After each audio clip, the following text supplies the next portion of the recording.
I'm Cal Perry with your Beirut Connection. We're here inside the Solidere Marina in downtown Beirut. It's really the perfect spot to show you where Beirut has been, where it is now, and where it's headed for the future. We want to start by showing you the skyline, but first, the tourists that are here. Beirut hopes to cap over 2 million visitors in the year 2009, and when you consider the population of Beirut, that doubles the population of Beirut.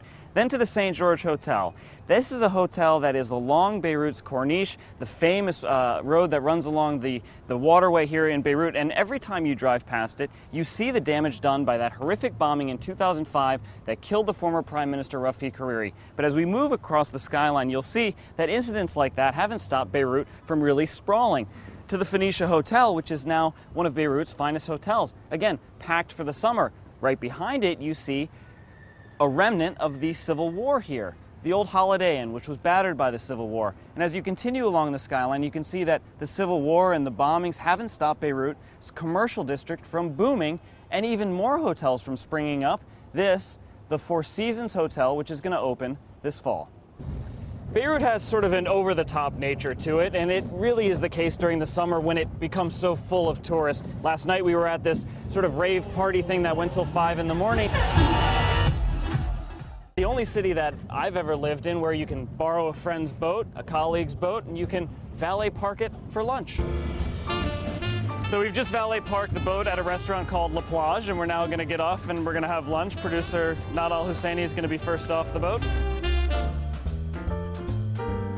And believe it or not, after this, we're actually going to go about another, quarter of a mile down to a party that's happening on the beach that we can actually also take the boat to. Continuing with our over-the-top Beirut theme, we're going to head to a beach party during the day.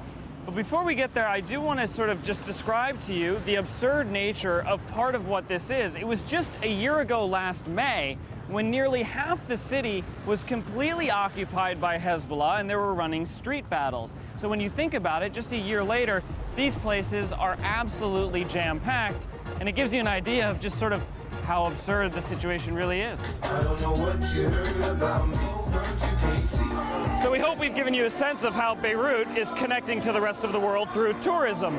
It really is a fascinating place where people are trying to leave their history behind, a very violent history, and hopefully enjoy more beautiful summers like this year's.